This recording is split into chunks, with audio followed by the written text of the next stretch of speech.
Okay, salam sejahtera. Saya akan membuat video ni dalam bahasa Melayu supaya orang awam dan pihak polis akan faham. So, ini berkenaan kes Telagawati yang telah dituduh menipu duit dan emas secara online dengan nama installment ataupun dalam bahasa kita cakap bermain kutu. Setakat ni sebanyak lebih daripada 15 laporan telah dibuat ke atas suspek Telagawati, tapi kami tidak menerima sebarang maklum balas. Berapa kertas siasatan, that is IP, telah dibuka. Kebanyakan mangsa pun tidak mendapat sebarang respon daripada pegawai penyiasat. Pagi tadi saya telah menerima sebuah panggilan daripada salah seorang mangsa yang telah memberi kebenaran bertulis kepada kami, aktivis dan juga pihak NGO yang terlibat untuk mengambil alih kes ni, dan kami telah menggunakan ini untuk membuka kes di Kementerian Dalam Negeri. Ayo, ini adalah laporan susulan, iaitu laporan kedua yang hendak dibuat bersabit dengan laporan pertama kerana dia tidak mendapat sebarang maklum balas mengenai laporan tersebut.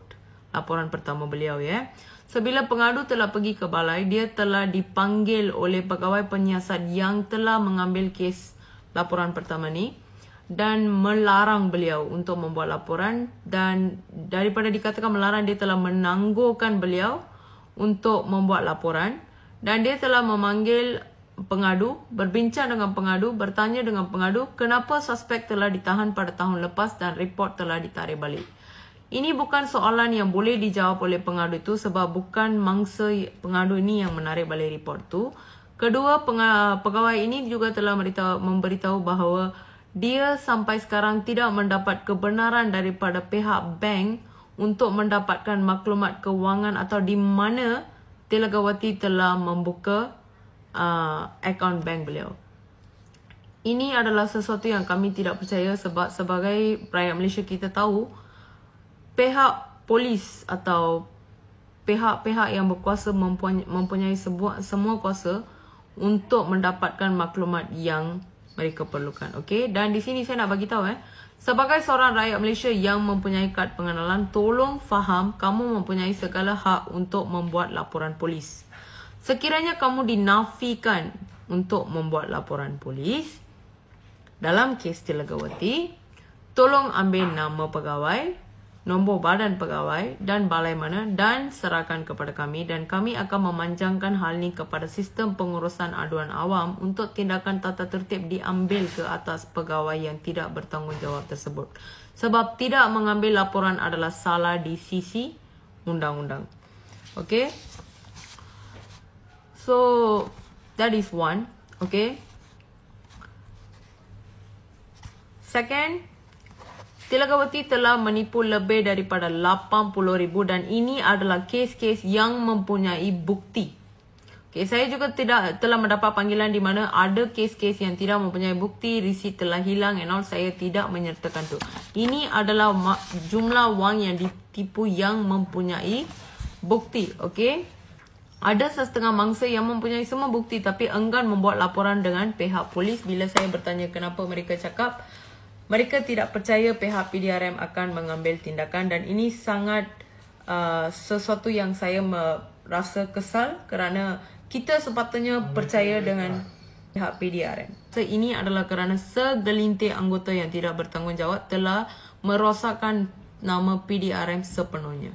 Tetapi sebagai seorang aktivis yang telah terlibat dalam banyak kes, saya telah berjumpa, berhubung dan berkomunikasi dengan ramai anggota polis, dan saya percaya saya telah lihat ramai anggota yang berdedikasi, bertanggungjawab. Salah satu contoh yang baik adalah dalam kes Telagawati sendiri, seorang anggota polis, seorang AYO yang turun membuat tangkapan dalam masa 24 jam laporan dibuat. I don't know who is the AYO, but hats off, respect to dia. Juga in fact menasihatkan pengadu untuk tidak menarik balik laporan kerana ada kes atau laporan lampau atas Telagawati. Dan hari ni hari Sabtu pukul 11 tadi saya call satu assistant commissioner polis. Saya nak minta nasihat dia tentang situasi yang sedang berlaku. The moment I WhatsApp him, dia reply saya immediately and he call me. I said, "Tuan, macam ni, apa nasihat tuan?" Assistant commissioner tu memberitahu saya, tolong pergi buat satu laporan di Suruhanjaya Syarikat Malaysia supaya lesen perniagaan Tilagawati dibatalkan, dan juga dia juga menyuruh saya untuk menulis surat kepada Ketua Polis Daerah untuk mengetahui status perkembangan kes-kes berkenaan. Okey. Saya nak bagi tahu suspek juga telah mengeluarkan satu kenyataan bahawa membayar cukai adalah suka hati dia. Okey. Ini juga kami akan panjangkan kepada Lembaga Hasil Dalam Negeri. Saya nak beritahu di sisi undang-undang, seseorang yang menerima pendapatan melebihi 3,000 sebulan atau melebihi 36,000 setahun perlu mendeklar cukai, and you have to pay tax. Bukan ikut suka hati mak bapa kamu kamu nak bayar cukai.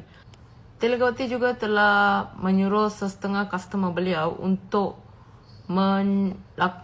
melakukan transaksi ke bank peribadi beliau, di mana ini salah di sisi undang-undang. Sebarang transaksi yang melibatkan perniagaan, semua wang sepatutnya dimasukkan ke dalam bank account company. Tetapi beliau telah suruh masuk dalam account sendiri beliau. So ini pun salah di sisi undang-undang. Ini pun kita akan panjangkan kepada Lembaga Hasil Dalam Negeri. So kami yang bayar cukai ini nampak macam bodoh ke? So ini akan dipanjangkan kepada Lembaga Hasil Dalam Negeri dan mereka akan melakukan siasatan yang berkenaan. Okey, saya memohon anggota pihak pegawai penyiasat yang telah mengambil laporan kes-kes ini untuk menyelesaikan kes ni ikut budi bicara pegawai lah. Okey, nak settle mangsa nak duit balik ke, ataupun kamu nak ikut standard operating procedure, tahan suspek, ambil statement, lepas tu produce in the magistrate court and bagi dia denda ke or masuk prison whatever. Okay, I leave it to the body bicara pegawai, but saya minta pegawai untuk ambil tindakan. Okay, tolong jangan biar kes ni jadi NFA.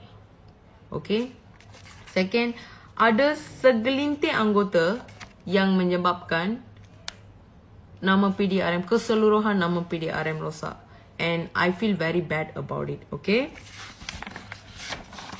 kami sebagai rakyat biasa, aktivis dan ada juga segelintir NGO yang sedang cuba sedaya upaya untuk mewujudkan kesedaran mengenai kes-kes begini.